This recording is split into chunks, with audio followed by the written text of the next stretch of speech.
Hey guys, welcome to another video on the Inside Spurs channel. Happy Thursday evening. Hope the day's been good. Hope it's treated you well. Whatever it is that you were doing, hope you had a good one. We've got actually quite a decent video really, talking around Jarrad, Branthwaite and potentially a valuation being revealed, which I sort of announced that we might have that from the last video into this video, as well as potentially a valuation being released for Pedro Neto at Wolves. And Leipzig and their view on Werner joining Spurs permanently. So plenty to talk about, plenty to get into. I just want to say, if you're new, subscribe. We're just about to hit 1,900 subs, which is really cool. So thanks for everyone that has subbed, by the way. I always appreciate it. And let's talk. I want to start with Jarrad Branthwaite because he's the man on the thumbnail. And if you're on the thumbnail, that's the rule. You start first. And it came from Echo Noise that Everton have set a price tag of 50 million euros for defender Jarrad Branthwaite. Chelsea, Arsenal, Manchester United and Tottenham will race to sign the 21-year-old English defender. So, look, it works out, let's call it £45 million, okay? I think Morato, that I talked about previously in the last videos, go back, have a little watch if you have missed that. It's a really decent video, sort of giving you an update into other centre-half options, not named Lloyd Kelly or Jarrad Branthwaite. With Branthwaite, £45 million. Well, he's English, so you always got to add on £15 million of English tax. That's kind of how it works. Which, by the way, I know a lot of you aren't obviously from England, so in terms of what I mean by English tax, it's a joke that English football fans have, that whenever you find an English player, so Jarrad Branthwaite, if you value him at a certain amount, whatever that amount is, you have to add on 10 to 15 million pounds because it's an English tax. That's all it is. So you could look at Morato, and he was 50 million. You can look at Jarrad Branthwaite at 50 million, but that's also including the English tax, okay? Because if he wasn't English, he'd be worth 35 million. Does it make sense? So £45 million, he's Prem proven, left-footed, pretty big guy. You know, I think as he gets a bit older, he will develop and actually become more physical. Forget the City game that just happened. He'll get more physical. He's decent enough in the air, decent enough on the ball, which I think he will improve on. Yeah, 40, 45, you know, look, you look at the teams interested in him. Chelsea, they'll want defenders. Obviously, I think Thiago Silva's going to be gone in the summer, so they're going to want to replace him. They got Disasi, Badiashile. I think they still got Trevor Chalobah there. God, they must have other defenders. I can't, for life of me, think. Oh, Levi Colwill. So they've got a few there. Will they go Branthwaite? Well, look, think of it like this. He's not starting over Colwill unless they're desperate to play Colwill at left back, which, just stop. Just put him as centre back. He's a centre back, you know.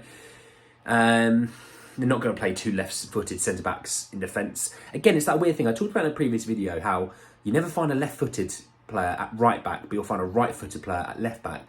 It's the same in defence. You'll find two right-footers in defence, centre back area, but you don't find two left-footers. I just find it weird. Ignore me on that one, but thinking aloud, thinking in my weird brain, I just think it's a bit odd. You know, you think of Manchester United, he'd probably be all right at Manchester United. They have Lisandro Martinez. They spent 50 million on him.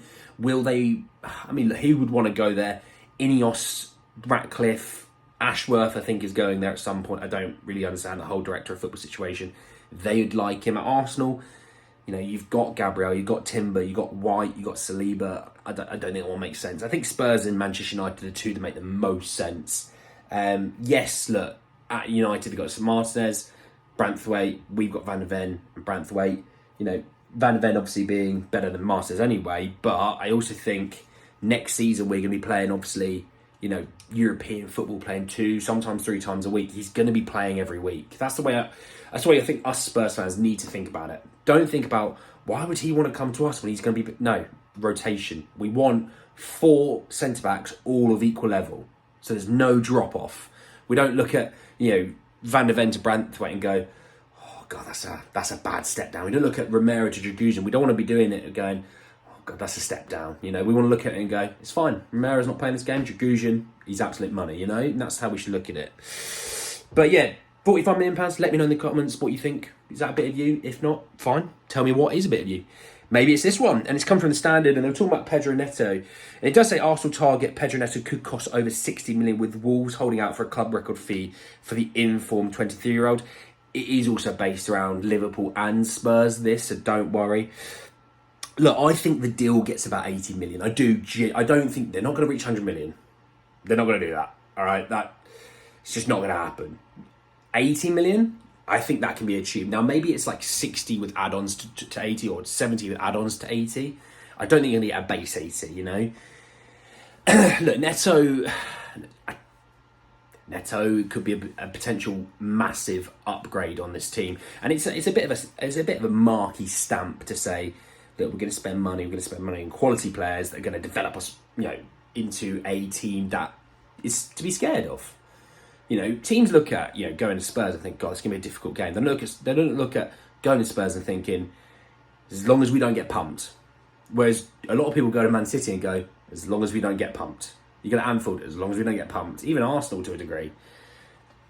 With Spurs, you want to be that. And I think when you look at Son, world class. You look at Van der Ven, Romero, potentially the best centre-back partnership Spurs have had since Toby and Jan, but one of the best in world football. Udogie and Porro, full-back partnership-wise, I don't see a better one at the moment. And that includes because people have been ill or injured or suspended. That's what I mean. Those boys have played a lot of football together. Vicario is one of the best keepers in the league at the moment. You know, you look into the midfield, you've got James Maddison, one of the best creators in the league. You know, you've got players that are quality, but if you can just add in a little bit more and sprinkle in some magic, you never know. And Neto, that could potentially be him. You know, maybe it's not a marquee winger, maybe it's a marquee number 9, I don't know. But Neto is on that list of marquee names that Spurs are going to look at. You know, you maybe look at a striker, you maybe look at a brilliant defender or a brilliant midfielder. Because if you look at defence, if you go, look, we've got 4 centre-halves, got a keeper, get a backup keeper, solid for years. Need to get another right back and left back, potentially. Right back, I know a lot of people like Emerson, we'll see, but I think left back, you do need one. Go and get a left back. Boom, right, left back sorted. Years. Obviously, that's unless Sessegnon gets it together. We'll have to see on that. You look into the midfield, you've got Basuma and Bentancur, you've got Sarr and Højbjerg, Skip, Madders and Lo Celso. You know, Lo Celso might go, Højbjerg might go. You need to bring a couple in there. If it's Gallagher, that's the number 8 position sorted. Bentancur and Basuma, 6 sorted. Maybe the 10 role, you got Bergvall coming in. You know, maybe you get one more, I don't know. But that could potentially look like you're in a position where you kind of go, we don't need to panic in there anymore. We look pretty strong. And then you go, right, wing, we need work on wing. We need work at striker. So it's still going to take a couple of windows. But if you can get a marquee guy and sprinkle in, 2 or 3 others, you might be rocking and rolling. And then we'll finish off with this Timo Werner news. So it came from Sport Build, and I did actually see it through Hotspur Related. Another good page. Go have a follow if you are on Twitter. And if you are, it's in my bio, in the description of this video, and my Instagram. Go have a little follow. But anyway, it said that RB Leipzig expects Spurs to activate the clause to sign Timo Werner on a permanent basis, and I think that's a good place to leave it, because I do think we'll see what happens with Timo over the next few months. But he's been dependable. He's been a good character, fitted into the squad really well. The squad likes him as well. Look, he's got on the assist mark. I know he hasn't scored, but he's been assisting and getting involved. His attacking, running, and his attacking plays very good. His link-up plays quite decent as well, in my opinion. 15 million today's market is nothing. And to be honest, if you had him for a couple of years and he was all right, you'd probably sell him for about 10 to 15 anyway. So it's not a big deal, But we'll see about that one. That one, I think we'll know more towards the end of the season. But anyway, guys, the end of the video, hope you enjoyed. Drop a like on the video. If you did, hit me in the comment section below. Bit of Timo. Sign on a permanent, waiting to see. No. Thoughts, feelings about that. Obviously, I did just talk about, Jarrad, Branthwaite and Pedro Neto. Yes or no to either. Yes or no. Whatever. Let's chat. Subscribe if you're new and hit the bell notification for more. But anyway, guys, the end of the video. I'll see you all very, very soon. Take care, guys.